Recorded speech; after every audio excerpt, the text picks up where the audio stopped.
We must all be pondering that this particular concept, like this particular term, entrepreneurship is a very, very comprehensive term, and we are discussing in this hall about this term. Now, entrepreneurship not only affects one aspect, it is affected and in turn affects the many aspects of the society, like social aspects, psychological and economical, political. Every aspect is affecting this entrepreneurship. Now, the kind of discussion and discourse which was taking place during the past 50 years regarding this entrepreneurship has changed. Now, this is not a very new term in government also and in also the society. Every one of us wanted to be, because few of the students, they wanted to be entrepreneurs. And but then what is the difference of its discussion in today's context that we are discussing? Now, how it has changed? Now, it has changed because of the technology. The technological developments have taken a very rapid stride in the past 5 years, let's say. Now we are having a whole lot of inventions and innovations in terms of various kind of technologies which has come in place. So maybe you can say Internet of Things, you can say it's artificial intelligence, cloud computing, blockchain. So all these technologies have taken place, and now they are finding the way in our day-to-day discourse, in our day-to-day interactions, in our day-to-day activities. How in terms of these kind of social media where we are interacting with each other, in the kind of mobile technology that we are using and are also totally dependent upon. So what are these mobile technology, this social media, Twitter, Facebook, what is all this? This is just the amalgamation of all these kind of new technologies. Now when the technology and our behavior, our psychological behavior is changing like that now, so at the same time, with the same pace, the social behavior, psychological behavior, our cultural ethos, our political discourse should also change. Whereas it has not changed. There is a kind of gap between the political, social, cultural change that has happened and the technological change which has taken place in our lives, in our day-to-day activities. So there is a gap, I think, to which the ICT Academy is addressing by holding such kind of interaction and the discourse sessions. So I think we have to take this into account, and now we must also, we are all thinking about this aspect, that why the IT department has been discussed when we are discussing this entrepreneurship.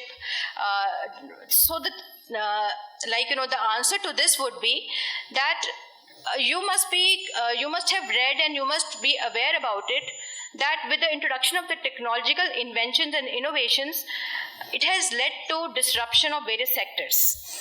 I think almost all the sectors tend to get disrupted because of that. Now, one of the speakers, who was discussing about it, was saying that now, initially, if we have to find certain things, we would go to the adjacent or a neighbor retail shop. But now, what is happening with the help of technology is that we are just simply, making the order online. So, what has happened? That store owner, that retail shop owner who was selling us the goods, now he stands to be disrupted. By now, more and more people are making the orders online or by using the mobile on the internet. So this is how the things have channelized, and the things have triggered. The developments have taken place like that. So now when I go to the other sectors like health, education, telecommunication, entertainment, hospitality, now I cannot find any other sector which has not been disrupted by the technological use. Now, so therefore, in the backdrop of this, the entrepreneurship term has been redefined, is being redefined today. Now we are talking about startup, we are talking about the new third generation or fourth generation technology. So now, in the similar manner, the definition of the entrepreneurship also has to be defined like that. Now the government has taken the cue from all these developments, and government has provided so many incentives, so many projects, missions like Startup India, Stand Up India, like creating of the innovation research centers, innovation hubs across the polytechnics, across the engineering colleges, medical colleges, and we can see so many startups which are coming up. Now, one of the development which took place was that, when in 2014 or 13, somewhere near that, when the startups policy was inaugurated by central government, 10,000 startups came. 10,000 startups were formulated, and the youth was really very much curious about it. And the youth was really very much excited about the new concept of startups, that yes, I'll be the CEO of the company, and I will get so many people to work under me. And it was very much motivational for the youth. But then slowly, gradually, what we did realize that only, I think, near about 1,000 or 2,000 startups have now left. Now, what has happened is that the whole journey and the whole curve of this startup is, I think it's very much motivating also, but at the same time, it requires the efforts and innovation and the knowledge from your end. Now, India is moving away from moving towards the digital economy, towards the knowledge-based economy. So we are discussing more and more about entrepreneurship. Why? Because we have the good amount of demographic dividend with us. About 70-60% of our population is young, is between the age group of 25 to 30 years. The median age of the population in India is 29 years. Whereas when we go to America, when USA, or when we go to UK or Germany, France, Japan, the median age is coming out to be 59 years, 60 years even. So they have got the aging population, whereas we have got the growing population, the young population. So this is the demographic dividend for us. Well, the government, now, because I told you that there is some kind of a gap between the technological innovations and the development which are taking place in our society, and how we are adapting to it. But at the same time, the societal aspiration, the societal ethos and cultural ethos have not covered up to that extent. We still live with that old concept that yes, why we should just get a job and settle down settle down, and this is also a good kind of a thought. But then we have to think more further, because now the country has also developed. Now this particular thinking was holding us back good in the previous years, 10 years back, maybe 20 years back. Now is the time when our youth should begin startups, should become an entrepreneur, and also should not be a job seeker, but should be a job giver. This is what the policy of the government is. And the government is also giving a lot of incentives and has also floated many schemes towards this achievement of the objectives. But then, now since I represent the government of Puducherry, so I have to also discuss something about the Puducherry environment. Now, what I have seen, since I have worked in the other parts of the country also, Goa also, and then Delhi also, but I started my career, I was a probationer here in Puducherry only. So therefore, I know the social fabric and ethos and societal aspects of Puducherry. It's a very open society with a lot of, because it is a tourism destination, is a very popular tourism destination, and it has been a French colony before. We have a lot of French-speaking population, NRI population here in Puducherry. So we cannot say that we are not a knowledge-based economy. We cannot say that.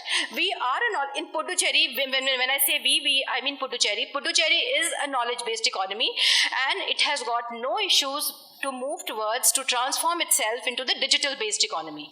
So therefore, I request, and this is a technical college, and this is a platform on which I am speaking, so we have to make all the kinds of infrastructure, the principals of this college, and also the ICT Academy who interacts with various institutions are also sitting here. I request them to, that please, you can just, come out with such kind of schemes and interactions and programs, so that we are able to transform Puducherry into a knowledge-based economy and also into a digital-based economy. Now, when I say this, because since there will be a natural question in the mind of people that, the efforts and facilitation and enablement should come from the government side. Well, yes, when recently I attended a conference in Government of India, Puducherry ranked second after Kerala in having all the digital infrastructure. Puducherry government I'm talking about. So, yeah. So when I was attending that seminar, that conference, I also got an applause like that. So everybody applauded. Yes, we had an optical fiber cable. We have Bharat network. where all the Gram Panchayats are connected. We have every kind of network. And we have got 3G and 4G network. We have got all the kind of telecommunication companies, Aircell and Jio, Reliance Jio and Vodafone, Idea, everyone is operating here in Puducherry. So they are rendering their own social corporate responsibility. But when we go much deeper and we try to analyze the things in much deeper details, we find out that one nomination of startup has to be nominated from Puducherry, which I was not able to find. Okay, this is also a darker side of the societal aspect, that because I was not able to suggest or nominate any startup from Puducherry. So please, this I was just discussing with the organizers and all the participants also here, that this is our own shared responsibility, that maybe this is our failure, that even after having so much of digital infrastructure, such a educated human resource, why we are not been able to nominate ourselves in the startup category. In the other categories we nominated, but startup category and the research level category we were not able to nominate, whereas we are having such a good network of all the educational institutions and universities. So please, I request every one of you that you have to really you have to really participate, and you have to really create an environment in which the Puducherry is being transformed into a digital economy. And also I have requested many people who are sitting in the dais that you should also set up your ancillaries, and also you should set up your subsidiaries in Puducherry, so that people can benefit more and more out of interaction. And now this is the era of not the government job, not the permanent government job. This is the era of freelancing. Freelancing, where the meaning of this word is that an executive who is not associating itself only with one company, but it is going around in 3 or 4 different companies throughout a day, and he is giving his consultancy services. So this is how the employment is also being redefined. It is not just about having a government job throughout your career, and those kind of government jobs are also not existent. We have to constantly upgrade our skills, and we have to de-skill ourselves at some point of time, and we have to again reskill. Now the definition of literacy is not that we are not able to read and write, but the definition of skill of a literate person is that we are having skill, and then how we de-skill, and then how we reskill. So this is the definition of the literate persons. So therefore, and what is the point of having the literacy rate of 100% when it is not able to translate itself into the employment figures? So the literacy that we obtain should be such that it should translate itself into the employment figures.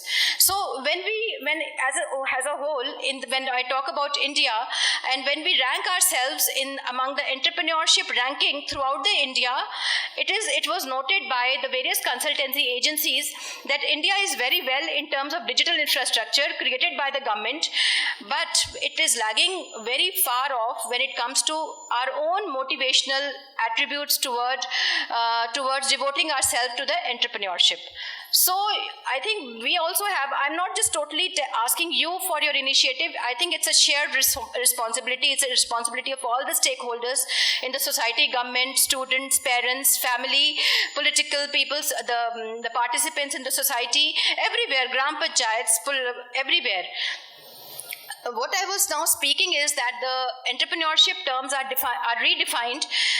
Now, initially, we were just thinking about setting up a business, maybe, renting a shop and, setting up my shop, and doing some accounting work, or maybe setting up a computer there in my shop. This was all about my business and entrepreneurship. But now it is not like that. The business models have changed. What kind of business models? Now the customer is not just only the customer which you are catering at your own local level, but customer is the worldwide, the global customer. So all these kind of Ola, this Uber taxi companies, now what they have done is that we can make the booking online, and we can just book the taxi in a local. If I want to commute from here to my office, I can book an Uber or a Ola taxi, and then it has disrupted the whole taxi business only of the auto drivers. So therefore technology is slowly and gradually it is disrupting the entire traditional kind of a business models. Now the new business models are coming. Now these front-end business models like retail, these retail infrastructure. Now what is happening is that now all the other retail shops, they have been disrupted by this particular kind of the online facility which is available. Now the banking, what is happening in banking? Now they are having very less branch, they are having no footfalls, nobody is going to the bank, everybody is transacting online payments, everybody is taking out the money from the ATMs, or there are so many other fintechs also which are coming. So the payment industry, the online payment industry, everything stands disrupted because of this technology. So therefore the technology will play a very important role, and so that is why the Department of IT is such a key stakeholder in this seminar, because of the technology factor only, because IT plays an important role today in the entrepreneurship, in the startups, and so on and so forth. Now the various business models. Now what kind of business models you must be thinking in mind which are now coming these days? The business models which are being discussed these days are about innovation, ideas, and localization. Now you find a gap somewhere. You find a gap. For example, I am sitting in my house and I want some kind of restaurant food. Now what should I do?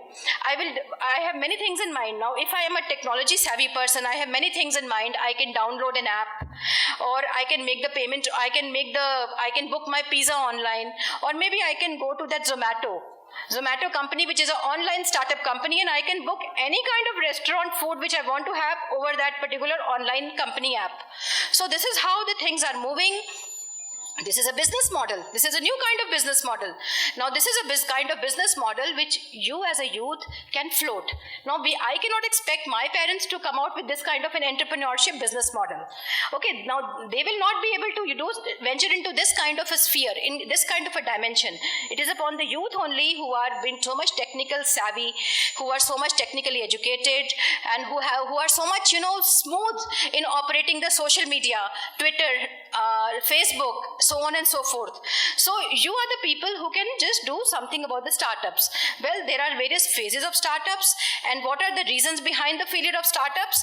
That I think that will be taken up in detail during this whole discussion, during the whole day of interactive sessions.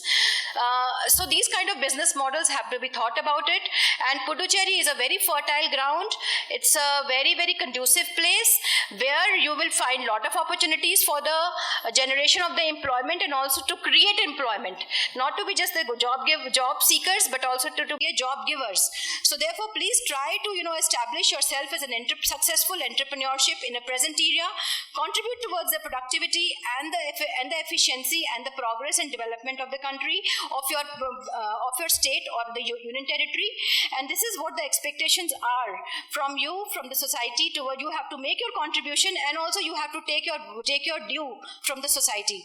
Well, I thank the organizers, the ICT Academy, for organizing such kind of an interactive and fruitful session, and also for inviting me to maybe interact with you, an opportunity to give me to interact with the youth. I thank you so much.